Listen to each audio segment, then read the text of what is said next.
Le quatrième point, beaucoup de gens se laissent conduire par la peur.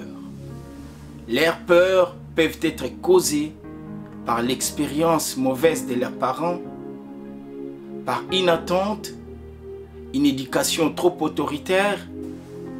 Dans tous les cas, vous passez à côté beaucoup d'occasions et vous vous construisez une prison dans laquelle vous êtes retenu.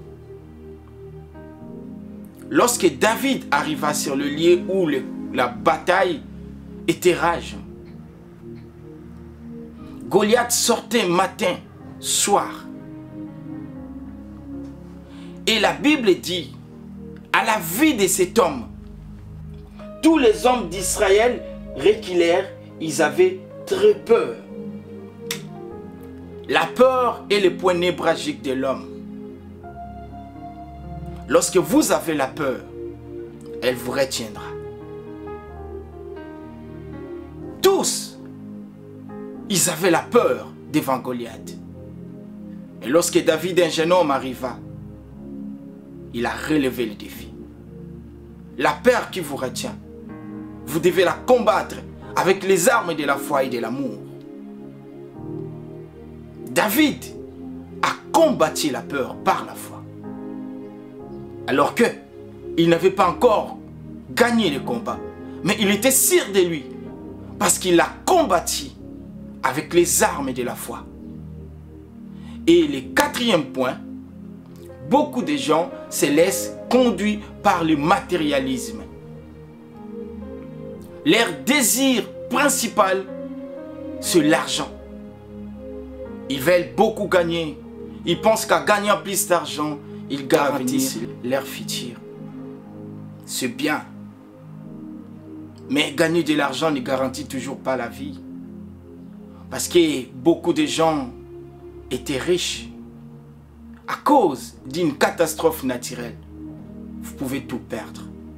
Par une maladie, par une circonstance inattendue, par une mauvaise gestion, vous pouvez perdre toute votre richesse. Mais celui qui fait sa vie avec Dieu, celui-là, il garantit son futur. Le cinquième point et le dernier, beaucoup de gens se laissent conduire par le besoin d'être approuvés.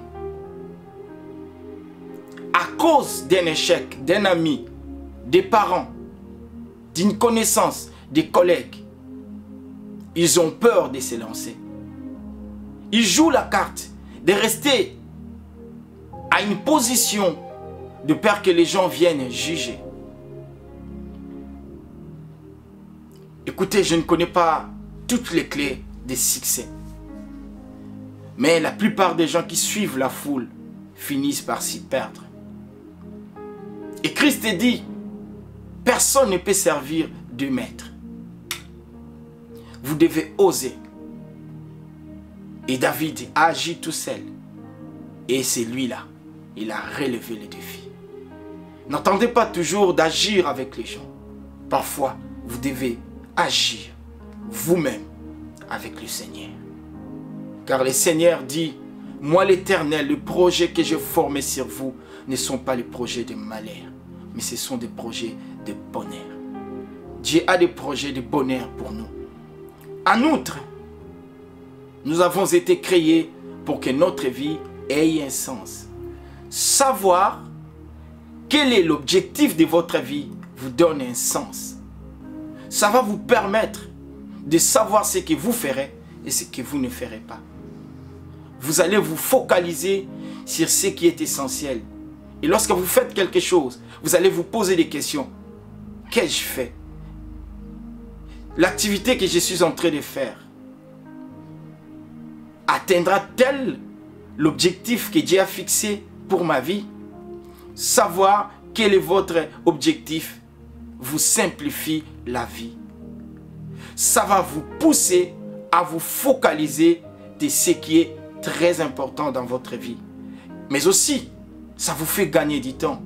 À la place parfois de perdre votre temps à des futilités, à des choses qui n'apportent rien dans votre vie, ça va vous permettre de mettre tous vos efforts toute votre énergie à une activité bien précise parce que vous savez quel est l'objectif de votre vie.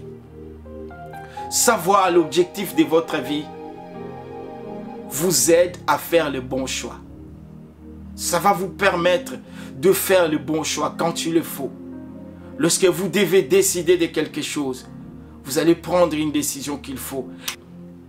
Savoir quel est l'objectif de votre vie vous motive. Le but que nous nous fixons nous donne de l'énergie lorsque nous savons ce que nous faisons. Ça nous motive, ça nous pousse à aller de l'avant.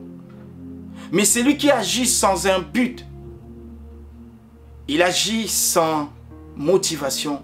Lorsque vous vous lancez à quelque chose qui ne marche pas, ça vous démotive. Mais lorsque vous savez quel est le but de ce que vous faites, ça vous motive, même si vous connaissez les échecs.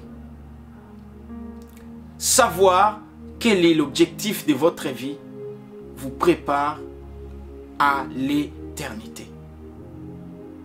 Beaucoup de gens pensent à travailler durement pour qu'à leur mort, qu'on parle d'eux. Certains ne pensent pas comme ça. Certains se battent pour avoir du succès, pour parler d'eux. Mais très souvent, vous pouvez gagner un trophée. Demain, peut-être, vous serez battu par un record. Car tout change et tout est périssable sur cette terre. Vivre pour laisser une trace sur terre est un objectif à court terme. Mais il est beaucoup plus sage de vous investir pour votre éternité. Écoutez ce que la Bible dit. Car il nous faut tous comparaître devant le tribunal de Christ, afin que chacun reçoive selon le bien ou le mal qu'il aura fait étant dans son corps. Mon frère, ma sœur, investissez-vous aux choses qui ne sont pas périssables. Pensez à votre éternité. Vous mangez, vous vous achetez plein de choses, c'est bien beau, je vous encourage. Mais surtout, pensons à notre éternité. Car un jour, nous allons tous comparaître devant le tribunal de Dieu pour justifier tout ce que nous avions fait sur la terre des hommes. La Bible dit, que sert-il à un homme de gagner le monde entier s'il perd son âme? Soyez bénis jusqu'au prochain numéro. Que Dieu vous bénisse.